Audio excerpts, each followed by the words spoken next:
barbershop conversation, guys. Feel free, hit the subscribe button. 30-day challenge going on right now. Feel free to hop on. Also, feel free to join my Patreon. We're giving away 2 tickets to Deontay Wilder, Tyson Fury, and to culminate the 30-day challenge and the celebration of Deontay Wilder, we doing a buffet breakfast, 8:30 a.m. at the Ritz-Carlton in downtown LA, which is the epic center of the fight, which is right across the street from the Staples Center. So feel free to join. If you've done the 30-day challenge, I got you on the breakfast, the first 20 people. And in addition to that, when you join my Patreon, you get my latest book, Why Did I Sleep With Him? So feel free, join in, hop on, join the Patreon, and I appreciate you guys. So obviously everyone's talking about Earl Spence pulling up on Terrence Crawford and shoot your shit.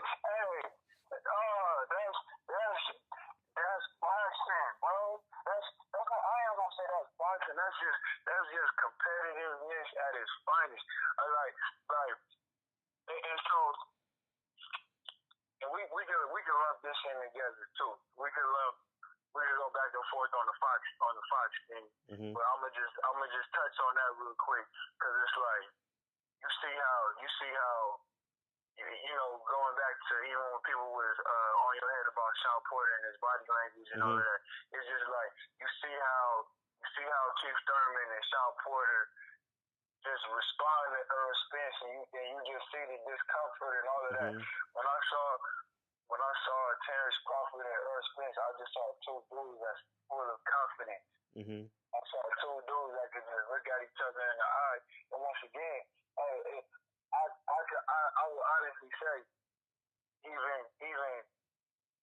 like if that got out to the casual public that don't follow boxing like that, I think that would make them intrigued. Like I think they would see that, and then they would pull up highlights of both, and then they would see both record, and then they would be excited about the fight because you look at it and it's like if I didn't know you and me, we follow boxing. If I didn't know if I didn't know who Crawford or Earl Spence was, and I was just looking at that, I'm like, damn, I don't know who I'm going for. Mm-hmm. Gotcha. I just saw a 2 champion mindset. I saw 2 kings. Mm-hmm. I saw everything we would hope to see from. You saw everything you would hope to see from Anthony Joshua and Deontay Wilder. Good point. You know what I mean? Mm-hmm. You saw. I remember when I was in 7th grade and Mike Tyson and Holyfield was fighting, and some people was torn. Like, man, I don't know. Like they both.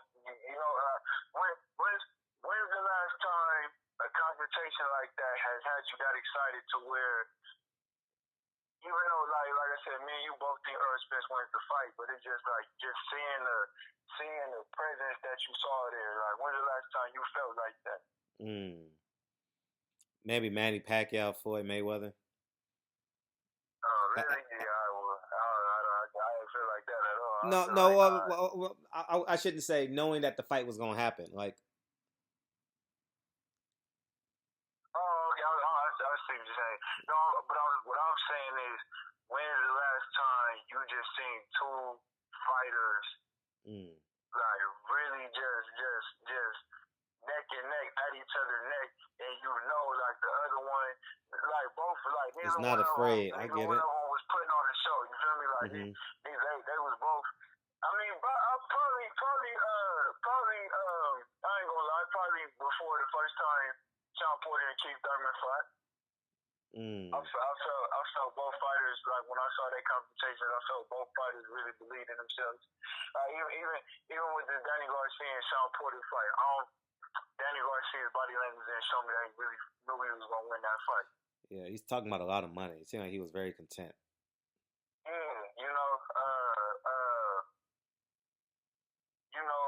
Even when I saw like Charlo and Lubin and Charlo and the other dude from Dallas he knocked out last year, like I ain't feeling.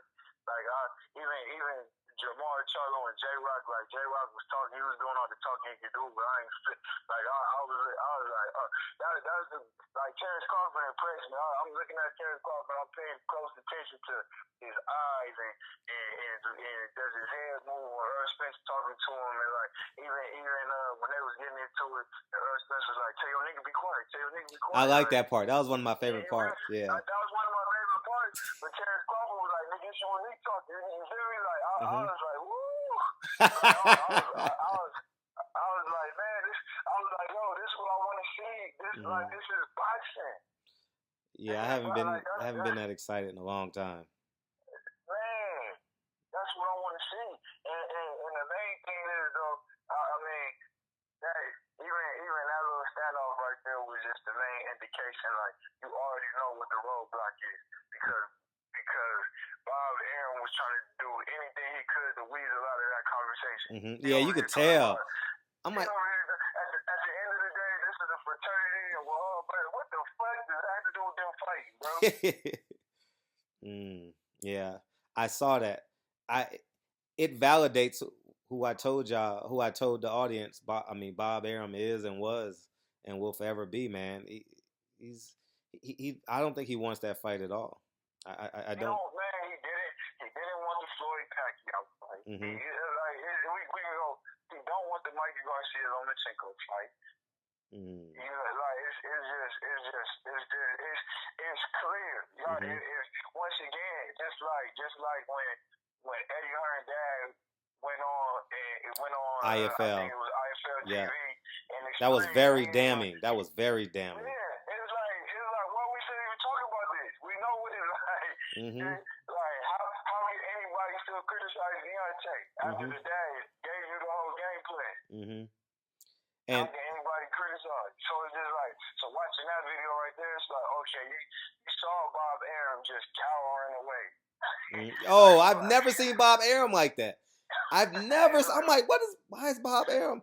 I was drawn back. I couldn't believe it. I'm sitting there like, why is Bob Arum look like a guilty 6-year-old? Man. But I tell you, here's the cap to that. If Terrence Crawford wants that fight, he shows up in Dallas. If Terrence, because his promoter don't want it. If Terrence Crawford really wants that fight, he makes it very clear on the stage that will force his hand, kind of like how Bernard Hopkins and Shane Mosley did Floyd Mayweather. How they did Floyd. Yeah. Like you got it, or like Laura did Canelo. Like you really got to get in this paper. Like, nah, you can't go left, you can't go right. You fighting this little kid named Mikey Garcia. Fight someone your own size. Fight me. October. Date already set. We'll do it in Dallas, Texas. Y'all want to see the fight? You know, he got to put his work in. Because everybody knows why Spence went to that fight. Marie took her from Dallas, blah, blah, blah. Yeah. We know why Spence went to that fight. Hell yeah. He ain't sitting in no car for 3.5 hours because he's a fan of box. Man, hell no. He drove. From my impression, he drove. So. Yeah, because Oklahoma's not that far from Dallas. 3.5 hours. 3.5 hours. But I want that fight to happen. I think Errol Spence wins, just accumulation of power punches, and but I'm glad that they had a chance to see each other because it makes it plain that Terrence Crawford isn't afraid, Errol Spence isn't afraid. Nobody. I've seen some videos, so I still see some people that were saying Terrence Crawford was laughing too much, or Errol Spence was ducking, talking about Sean Clark. I'm like, I'm not easy. I'm like, if you look at that video, they like them dudes, both them dudes. I don't think, like I said, I still don't think it's a 50-50 fight from. I still think Errol Spence wins pretty convincingly, but it's a 50-50 fight from mindset. Yeah, I get that. I understand where you're coming from, but I can't see Terrence Crawford winning the fight. I can't see it in no way, shape, or form. Like I said, I know Benavidez is taller than Errol Spence, but Errol Spence is still. I mean, if you look at it, Terrence Crawford was smaller than Errol Spence, and Terrence Crawford had Tim's on. Yeah, he had Tim boots on. So that's another inch, full inch. He's even shorter than that, and it's just like Errol Spence is just gonna stay behind that jab. Like I said, the Benavidez fight showed me a lot, you know.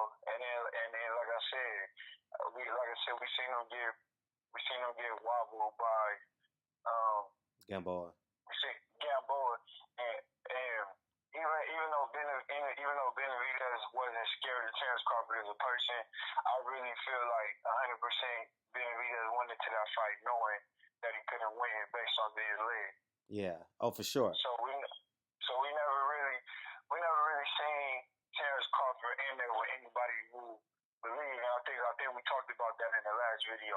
Mm-hmm. Like we never seen Crawford in there with anybody who believed they could beat him. Because even when he fought Gamboa, it was after a long layoff.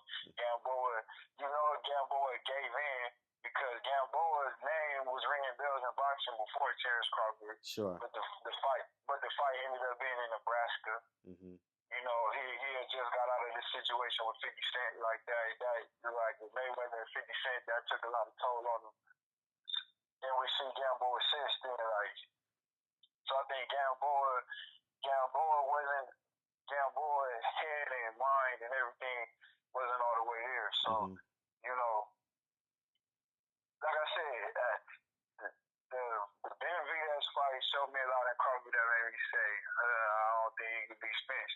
But what I will say is their face-off showed me that Terrence Crawford will be there to step up to the plate. So that made me question my original theory. Mm-hmm. I'm like, because just as human beings, certain people or certain challenges bring a new dog out of us. Like with this 30-day challenge, like I was like, man, the homie Fred ain't about to do this, and I ain't about to do it. So I'm gonna get out here and I'm gonna run these 3 miles. Thank you. You know what I mean? Uh-huh. But it was just up to me. I wouldn't do that shit. I would stop at 1.5 every time. Uh-huh. Like, fuck this and that. Uh-huh. You know, so I do think, man, that's gonna be a classic fight, man. Like we've had classic moments. Well, I mean, you a little older than me, but I'm just talking about like within this generation of Sure. boxing. We've had some classic moments, we've had some classic build-ups, we've had some big fights, but we haven't really had that legendary. We haven't had that legendary fight yet that everybody is gonna remember. From our superstars. Yeah. Mm-hmm. Like even because like the Laura Harris fight, like that was a fight like that, but it didn't have the hype with it. That Charlo Hurd fight gonna be something epic. It's gonna be something epic to the diehard boxing fans, but it's not gonna be an epic sports moment. That's what I'm saying. I understand. Like, I get it. We haven't had the fight where the hype that matches up to it. You know, like in the last 12 years, like you had Mayweather De La Hoya, you had Mayweather Ricky Hatton, you had Mayweather Mosley, you had De La Hoya Pacquiao, you had Pacquiao Cotto, you had Cotto Canelo. You know what I mean? Those were the fights that got us excited, like blah blah blah, and then the fights don't really leave us with the fights don't really leave us with that. Woo! Yeah, I know. Maybe Floyd Cotto. That was probably like. Well, Ortiz Wilder did that for us. Oh my God! It did that for us, but did it do that for sport? I understand. Yeah. It did it for boxing fans, and it definitely raised Deontay's profile. But like the 12th round of Mosley De La Hoya, maybe the first one. The championship rounds, that type. Yeah. Mhm. Yeah, you know, like I said, when even like I remember I was in 7th grade. I remember going back to school on Monday, and everybody talking about, did y'all see Tyson fight? Yeah. 1997, right? Was that 1997? Yeah, I remember that shit. I remember that shit like it was. That's funny. I remember that Saturday night. I remember it. 1997, spring of 1997, somewhere in there. I remember the fight party I was at and everything. You feel me? So that's 97, 98, yeah. Like the Wilder Ortiz. But I feel like the Wilder Ortiz fight set Deontay up for for for the position to be on pay-per-view. I'm gonna be honest with you. I don't think this Fury fight is gonna be a huge commercial success. Mm-hmm. But I think if the hype in the Staples Center is good, the right type of celebrities are there. Like I feel like if the event is done right and it's a good fight, then it'll propel Deontay into the household name. Mm-hmm. I agree. And I think Showtime needs to pamper all the celebrities that do come. You know what I'm saying? Like make them feel comfortable. Like whether it's dinner, whether it's a VIP room, or whatever the case may be, they got to go above and beyond to attach themselves to Deontay Wilder and personally ask them, say, you mind tweeting about the fight? You know what I mean? You got to tweet him. Tweet about it, tag Deontay, man. Man, facts. We thinking the same type of way. Mm-hmm. Yeah, because I think, man, it's gonna be a vicious knockout. I mean, it's gonna be a fucking, it's gonna be. When I visualize it, I just see Tyson Fury falling awkward and slow and hilarious. Mm-hmm. I see it hilarious too because of his legs. Because of his legs, I see that shit gonna be. He gonna be knock-kneeded. He gonna be knock-kneeded for real. He gonna get, man. He about to get destroyed, man. Well, let's talk about Tyson Fury. Let's talk about that fight. Let me pause it for a second.